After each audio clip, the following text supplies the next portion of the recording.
আসসালামু আলাইকুম। আশা করি আপনারা সবাই ভালো আছেন, সুস্থ আছেন। আজকে আমাদের সেই সিডিসিএস সিরিজের ইউসিবি 600 লেকচার সিরিজ চলছিল, তারই ধারাবাহিকতায় আম আজকে আমাদের আলোচনা করব আমরা আর্টিকেল 7 নিয়ে, ইস্যুইং ব্যাংক আন্ডারটেকিং। আর্টিকেল 7 এবং 8 মোর অর লেস কাছাকাছি। আর্টিকেল 7 হচ্ছে ইস্যুইং ব্যাংক আন্ডারটেকিং এবং আর্টিকেল 8 হচ্ছে কনফার্মিং ব্যাংক আন্ডারটেকিং। দুটো মোর অর লেস কাছাকাছি এবং কনটেন্টও সেম এবং কিছু বেসিক কনটেন্ট। তো আমরা খুব সহজেই এই দুটো আলোচনা করতে পারবো। খুব বেশি আসলে এফোর্ট দেওয়ার বা মনোযোগ দেওয়ার এখানে কিছু নেই। কিছু কমন কথাবার্তা এখানে বলা হয়েছে। গত আর্টিকেল এক্সপ্লানেশন এর সময় আমরা যেই টাকা ধার নেওয়ার এক্সাম্পলটি দিয়েছিলাম, আমি আপনার থেকে টাকা ধার নিয়েছি। এখন আপনি কিভাবে সেই টাকা পাবেন সেগুলো নিয়ে যে এক্সাম্পলটা বলছিলাম। এই আর্টিকেলের জন্য আমরা সেই এক্সাম্পলটাই ক্যারি করতে পারি। তো আবার যারা আজকে গতদিনের ভিডিওটি দেখেননি, আজকে থেকে শুরু করছেন তাদেরকে বলে রাখি। আম একটা সিনারিও, আমি আপনার থেকে টাকা ধার নিয়েছি। আপনি আমার থেকে টাকা পান। যেটাকে ইউসিবির পরিভাষায় যদি আমরা সহজে বলতে চাই, তাহলে আমি টাকা আম ধার নিয়েছি, আপনি টাকা পান, আপনাকে আমার ফেরত দিতে হবে। সেক্ষেত্রে আমি হচ্ছি আ ইস্যুইং ব্যাংক এবং আপনি হচ্ছেন বেনিফিশিয়ারি। আ কিছু নির্দিষ্ট টার্মস অ্যান্ড কন্ডিশন ফুলফিল করে একটা নির্দিষ্ট সময় পরে আপনি আমার থেকে বা আমার আস নমিনেটেড বা আমার রেফার করা কারো কাছ থেকে আপনি সেই টাকাটা ফেরত পাবেন। এই হচ্ছে আমাদের সেই এক্সাম্পলের সিনারিও। তো আমি টাকা ধার নিয়েছি বা আমি টাকা ফেরত আ উম টাকা নিয়েছি, আপনি টাকা পাবেন। তার মানে আমি আন্ডারটেক করেছি। তো আমি হচ্ছি এখানে ইস্যুইং ব্যাংক এবং আল্টিমেটলি আপনি টাকাটা পাবেন। আপনি হচ্ছেন বেনিফিশিয়ারি। তো এরপর আমরা UCP 600 article 7 issuing bank undertaking এ চলে যাচ্ছি। আগেই বলেছি এই আর্টিকেলে তেমন বিশেষ কোনো আলোচনা নেই। এখানে কিছু সাধারণ এবং একটা স্বাভাবিক লেনদেনের বেসিক এবং স্ট্যান্ডার্ড কথাবার্তাগুলোই বলা আছে। তো যে কথাগুলোই বলা আছে সেগুলো আমরা এখান থেকে আরেকবার জেনে নিচ্ছি। শুধু একটা বিষয় মনে রাখবেন, এখানে যে মনে রাখার বিষয়টি আছে, ইস্যুইং ব্যাংক যে বেনিফিশিয়ারিকে টার্মস অ্যান্ড কন্ডিশন অনুযায়ী পেমেন্ট করবে বা তার অব্লিগেশন ফুলফিল করবে, সেখানে আ এলসির পরিভাষায় আ বলতে গেলে এরকম আপনার ৪ টি অপশন রয়েছে। এক side payment, deferred payment, acceptance এবং নেগোসিয়েশন। আ এই যে ৪ টা, এই ৪ টাকে আবার আ ২ টা ক্যাটেগরিতে ভাগ করা হয়ে থাকে অনেক সময়। আম sight payment, deferred payment, acceptance এবং নেগোসিয়েশন। তো ১ম ৩ টাকে বলা হয় honour, sight payment, deferred payment এবং অ্যাকসেপ্টেন্স। এগুলোকে বলা হচ্ছে একসাথে অনার, আর নেগোসিয়েশন তো নেগোসিয়েশনই। এখন ইস্যুইং ব্যাংকের যেই রিপেমেন্ট আন্ডারটেকিং গুলো, সেগুলোর মধ্যে ইস্যুইং ব্যাংকের জন্য এভেইলেবল আছে শুধু অনার অপশনটা। মানে আপনার ১ম ৩ টা অপশন সাইড পেমেন্ট, অ্যাকসেপ্টেন্স এবং ডেফার্ড পেমেন্ট। নেগোসিয়েশনটা ইস্যুইং ব্যাংকের জন্য প্রযোজ্য নয়। নেগোসিয়েশন করতে পারে ইস্যুইং ব্যাংকের আগের কোনো ব্যাংকগুলো, যেমন নমিনেটেড ব্যাংক করতে পারে বা কনফার্মিং ব্যাংক করতে পারে। কিন্তু ইস্যুইং ব্যাংক নেগোশিয়েট করতে পারে না। ইস্যুইং ব্যাংকে ডাইরেক্ট পেমেন্টটাই দিতে হয়।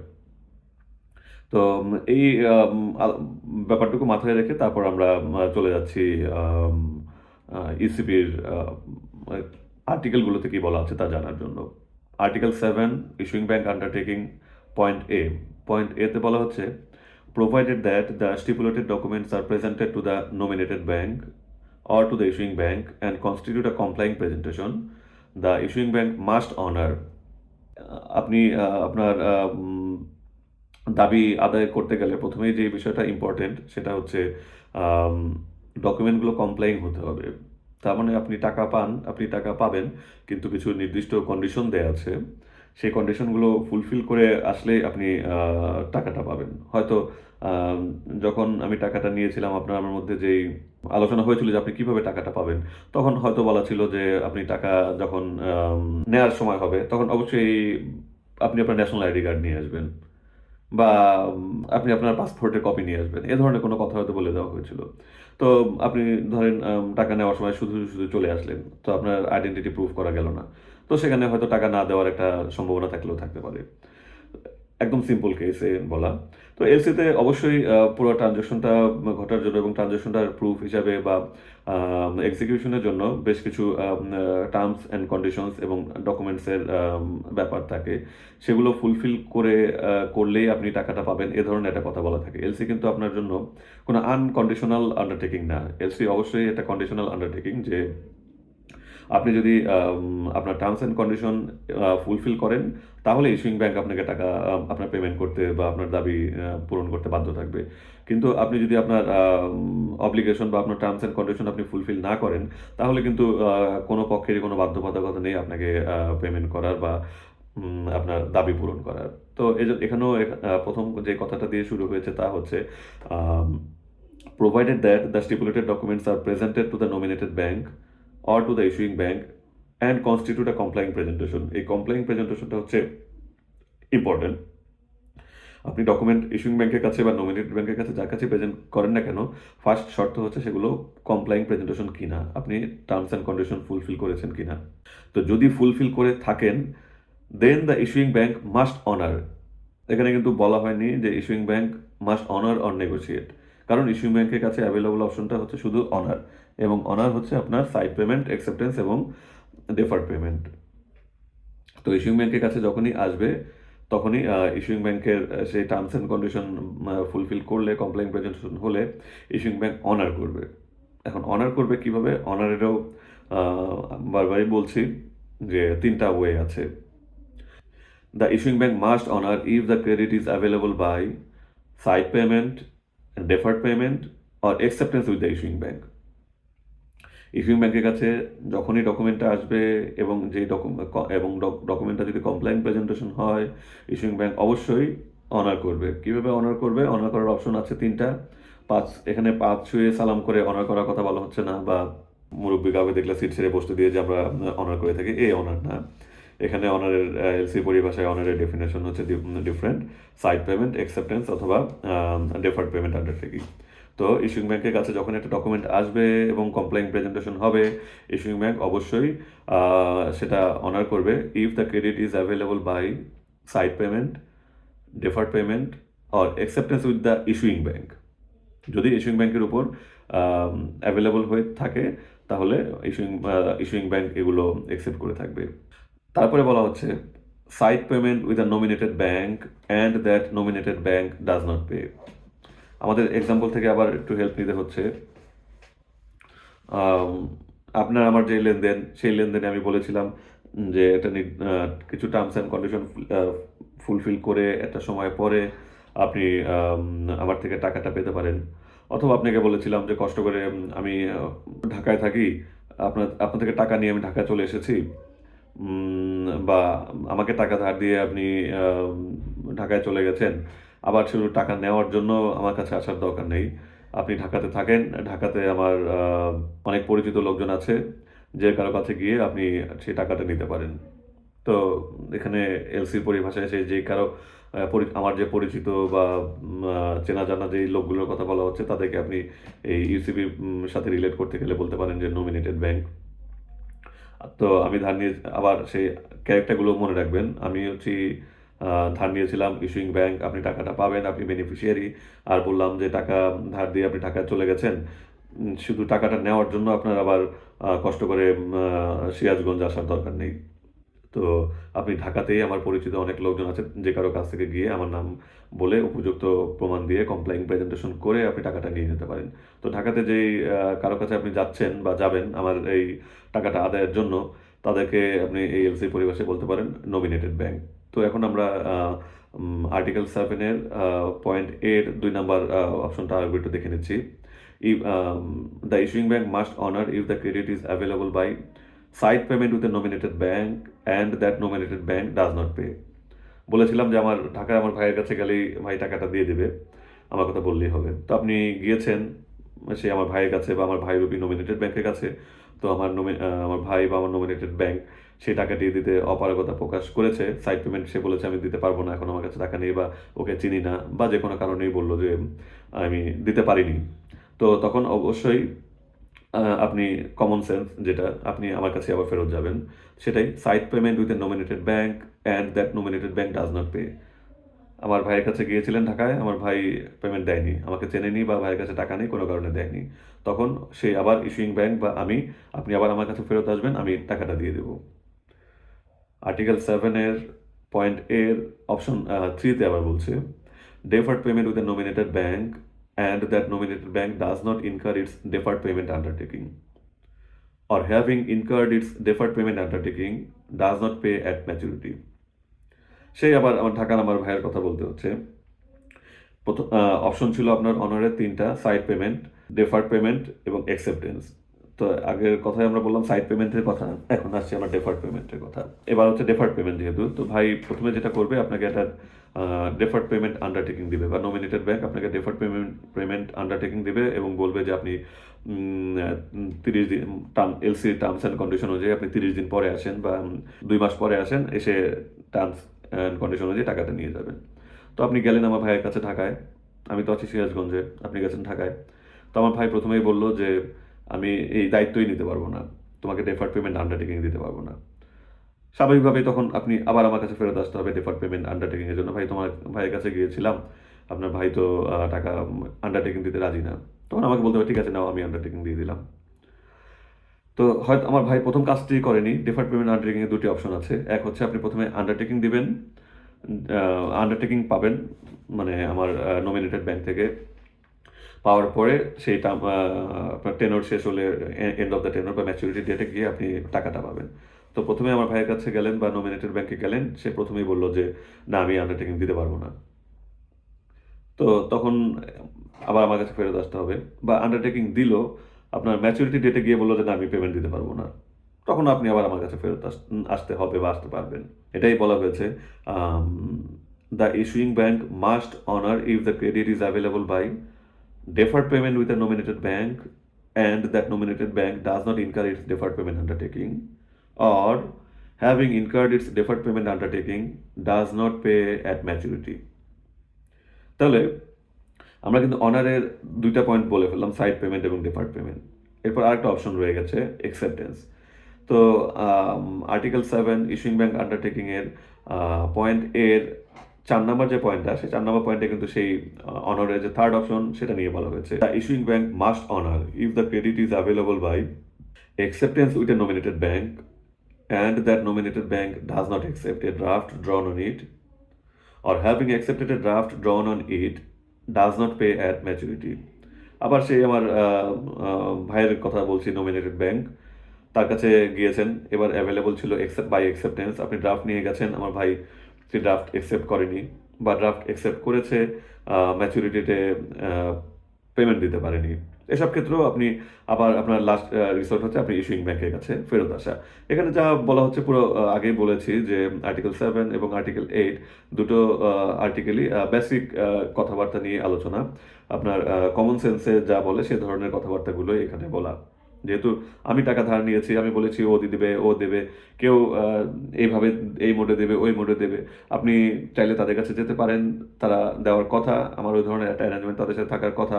যদি তারা কেউ সেই অনারটা আপনাকে না করে, আপনি আবার আমার কাছে ফেরত আসতে পারবেন।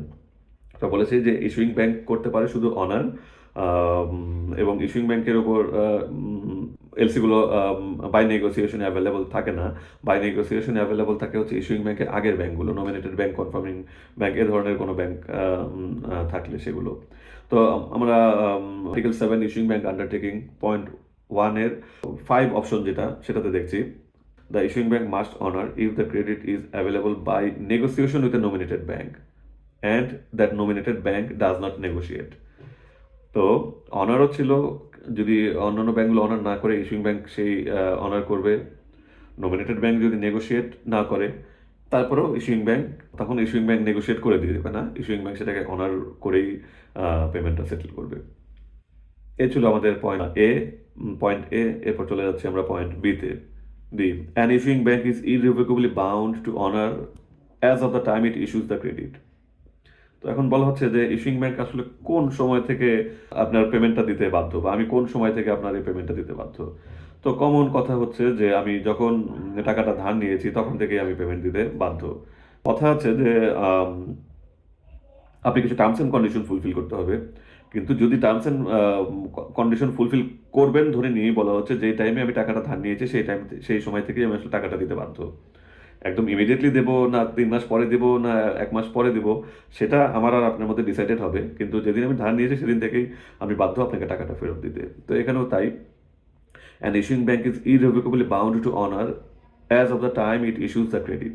যে মুহূর্তে ক্রেডিটটা ইস্যু করেছে সেই মুহূর্তে থেকেই সে ক্রেডিটটার আন্ডারে কোনো দাবি দেওয়া অনার করতে বাধ্য থাকবে।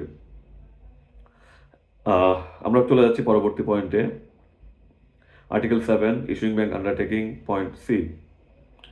An issuing bank undertakes to reimburse a nominated bank that has honored or negotiated a complying presentation and forwarded the document to the issuing bank. Point একটু বড়, আমি ভেঙে ভেঙে বলছি। An issuing bank undertakes to reimburse a nominated bank that has honored or negotiated a complying presentation and forwarded the documents to the issuing bank. আপনি ভাইয়ের কাছে গেলেন, ভাই আপনাকে পেমেন্টটা করে দিল। তো যখন আমার ভাই বা আমার বন্ধু যেই হোক নমিনেটেড ব্যাংক আপনাকে পেমেন্টটা করে দিল, তার মানে অবশ্যই আমি আবার বাধ্য থাকবো আমার ভাইকে আল্টিমেটলি সেই টাকাটা দিয়ে দেওয়ার জন্য। ভাই তার টাকা আপনাকে দিয়ে দিয়েছে, আমার দায়িত্ব হচ্ছে আমার ভাইকে আবার সেই টাকাটা দিয়ে দেওয়া। কিন্তু কথা আছে যে কমপ্লেইন প্রেজেন্টেশন হতে হবে। আপনি আমার ভাইয়ের কাছে গেলেন, টার্মস অ্যান্ড কন্ডিশন ফুলফিল না করেই আমার ভাই শুধু আমার নাম বলেছেন মাত্রই আপনাকে টাকা দিয়ে দিল, তখন কিন্তু আমি আবার আমার ভাইকে সেই পেমেন্ট করতে বাধ্য থাকবো না। এখানে ভাইকে বলা আছে যে আমার নামে কেউ এসে টাকা বললে টাকা দিয়ে দেবে, কিন্তু খেয়াল রাখতে হবে যে প্রেজেন্টেশনটা কমপ্লাইং ছিল কিনা, ওকে যেই কাগজপত্রগুলো বা যেই শর্ত পূরণ করে আসতে বলেছিলাম সেগুলো পূরণ করে এসেছে কিনা, এটা চেক করার দায়িত্ব কিন্তু তার উপর রয়ে যায়। কারণ এটা চেক না করে শুধু তার পকেট থেকে টাকা দিয়ে দিলেই কিন্তু আবার ইস্যুইং ব্যাংক রিইম্বার্স করতে বাধ্য না। কিন্তু যদি কমপ্লাইং প্রেজেন্টেশন হয় এবং সেই কমপ্লাইং প্রেজেন্টেশনের আন্ডারে সেই নমিনেটেড ব্যাংক অনার বা নেগোশিয়েট করে যদি ইস্যুইং ব্যাংকের কাছে ডকুমেন্ট ফরওয়ার্ড করে থাকে, তখন কিন্তু আবার ইস্যুইং ব্যাংক নমিনেটেড ব্যাংকে সেই পেমেন্টটা করতে সে বাধ্য থাকে। এরপরে বলা হচ্ছে reimbursement for the amount of a complying presentation under a credit available by acceptance or deferred payment due at maturity. তারপর এখানে আরেকটা বলা হচ্ছে যে nominated bank deferred payment undertaking দিয়েছিল বা অ্যাকসেপ্টেন্স দিয়েছিল। তো সেই নমিনেটেড ব্যাংকে আপনার যেই ইস্যুইং ব্যাংকের যে দায়িত্বটা যে আবার পেমেন্ট করে দিতে হবে, সেই পেমেন্টটা করে দিতে হবে কখন? সেই ম্যাচুরিটিতে। ডেফার্ড পেমেন্ট আন্ডারটেকিংয়ের যে ম্যাচুরিটিটা ছিল অথবা অ্যাকসেপ্টেন্সের যে ম্যাচুরিটিটা ছিল, সেই ম্যাচুরিটিতে নমিনেটেড ব্যাংকে ইস্যুইং ব্যাংকের আবার সে পেমেন্ট করে দিতে হবে। এখন অনেক সময় হয়ে থাকে যে nominated bank deferred payment undertaking দেওয়ার পরে বা অ্যাকসেপ্টেন্স দেওয়ার পরবর্তীতে ম্যাচুরিটি ডেটের আগেই আবার নিজের পকেট থেকে বেনিফিশিয়ারিকে অ্যাডভান্স টাকা দিয়ে থাকে, যেটাকে এলসি পরিভাষায় বলা হয়ে থাকে প্রিপে বা পারচেজ। হয়তো ফুল দেয় না, 90% বা এ ধরনের একটা অ্যাডভান্স পেমেন্ট দিয়ে থাকতে পারে নমিনেটেড ব্যাংক। তাদের দায়িত্বে সেখানে কিছু ইন্টারেস্ট বা তার কিছু ইনকাম বা রিলেশনের বেনিফিশিয়ারির সাথে তার রিলেশনের ব্যাপার থাকে সব মিলিয়ে। তো নমিনেটেড ব্যাংক অ্যাকসেপ্টেন্সের পরে বা ডেফার্ড পেমেন্ট আন্ডারটেকিংয়ের পরে পেমেন্টটা আগেই দিয়ে দিয়েছে কিনা, ম্যাচুরিটি ডেটের আগেই বেনিফিশিয়ারিকে দিয়ে দিয়েছে কিনা, সেটা অবশ্য আমার বা ইস্যুইং ব্যাংকের দেখার দায়িত্ব নয়। ইস্যুইং ব্যাংকের দায়িত্ব হচ্ছে নমিনেটেড ব্যাংকে রিইম্বার্স করার দায়িত্ব ইস্যুইং ব্যাংকের, কিন্তু সেটা হচ্ছে only at the end of the maturity, deferred payment আন্ডারটেকিংয়ের ম্যাচুরিটিতে বা অ্যাকসেপ্টেন্সের ম্যাচুরিটিতে। এখন নমিনেটেড ব্যাংক প্রিপেপে পারচেস করেছে কিনা সেটা অবশ্য ইস্যুইং ব্যাংকের আর দেখার বিষয় নয়। এরপরে যে কথাটা বলা হচ্ছে an issuing bank's undertaking to reimburse a nominated bank is independent of the issuing bank's undertaking to the beneficiary.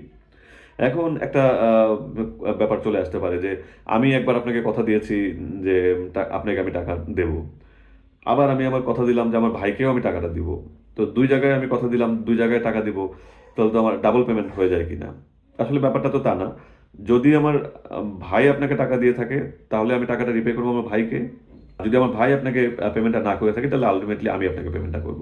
তার মানে পেমেন্ট হবে আমার একবারই, কিন্তু আমার আন্ডারটেকিং কিন্তু ২ জায়গাতেই থাকছে। আপনার কাছেও আমাকে ইস্যুইং ব্যাংকের আন্ডারটেক করা, আপনি বা বেনিফিশিয়ারির কাছেও ইস্যুইং ব্যাংকের একটা আন্ডারটেকিং আছে, ভাই তোমার টাকাটা আমি দেব। আবার নেগোশিয়েটিং ব্যাংক বা আমার ভাইয়ের কাছেও আমি বা ইস্যুইং ব্যাংক আন্ডারটেক করে রেখেছে যে যদি তুমি আমার হয়ে কাউকে টাকা দিয়ে থাকো সেই টাকা আমি তোমাকে রিইম্বার্স করবো। কারণ একটা ট্রানজ্যাকশনের জন্য এট এ টাইম কিন্তু আমি দুইজনের কাছে কমিটমেন্ট করে রেখেছি। আমার ভাইকে বলে রেখেছি যে যদি আমার নাম করে কেউ তোমার কাছে টাকা চাইতে আসে, কমপ্লেইন প্রেজেন্টেশন হয়, তুমি যদি টাকা তাকে দিয়ে দাও, আমি তোমাকে টাকাটা দিয়ে দেবো। অথবা যদি আপনি বা বেনিফিশিয়ারি আমার থেকে টাকাটা পাওয়ার কথা অন্য কোথাও থেকে না গিয়ে সরাসরি আমার কাছে আসেন, আমিও টাকা দিতে বাধ্য থাকবো। তখন কিন্তু আমি বলতে পারবো না যে আমি বলে দিয়েছি আমার ভাই থেকে টাকা নিতে হবে। তুমি বা আপনি বা বেনিফিশিয়ারিকে আমার ভাইয়ের কাছ থেকে বা নমিনেটেড ব্যাংক থেকে টাকাটা নিতে হবে। আমি শুধু তাকেই পেমেন্ট করবো। ব্যাপারটা সেটা বলার সুযোগ নেই। ২ দিকেই আমার অপশন রাখতে হবে। এদিকে অপশন রাখতে হবে যে ভাই যদি আপনি এদিক থেকে টাকাটা কালেক্ট করে যান, আমি এদিকে টাকা পেমেন্ট করে দেবো। আপনি যদি ওদিক না দিয়ে ডাইরেক্ট এদিকে আসেন, তাহলে আমার পকেট থেকেই দিয়ে দেবো। কিন্তু ২ জায়গাতেই আমার সেম আন্ডারটেকিং মানে ইস্যুইং ব্যাংকের সেম আন্ডারটেকিং বেনিফিশিয়ারির কাছেও এবং সেই নমিনেটেড ব্যাংকের কাছেও। তো এই হচ্ছে আমাদের UCP 600 article 7 issuing bank undertaking. আমরা অনেকক্ষণ যদিও আলোচনা করে ফেললাম, কিন্তু আসলে এত আলোচনার বা এত গভীর কোনো বিষয় এখানে নেই। আহ, আশা করি আপনারা সহজেই বুঝতে পেরেছেন। যাই হোক, আজকে এ পর্যন্তই থাক। আর অবশ্যই সিডিসিএস করে ফেলা মানে সব জেনে ফেলা বা না করে ফেলা মানে কিছু না জানা, ব্যাপারটা সেরকম না। আমার কথার বলতে যে ভুলগুলো থাকবে অবশ্যই ধরিয়ে দেওয়ার চেষ্টা করবেন। আমি শুধরানোর চেষ্টা করব বা পরবর্তীতে অন্যরা যাতে বেনিফিটেড হয় সেই চেষ্টা করব। আর আমার ভুল গঠনমূলক সমালোচনা যে কোনো সময়ই স্বাগতম, এবং ভুলগুলো ধরিয়ে আমাকে আরও সেলফ ডেভেলপমেন্টে হেল্প করবেন। আপনাদের কাছে এই দাবিও থাকবে। আজ এ পর্যন্তই। আল্লাহ হাফেজ। ভালো থাকবেন, সুস্থ থাকবেন।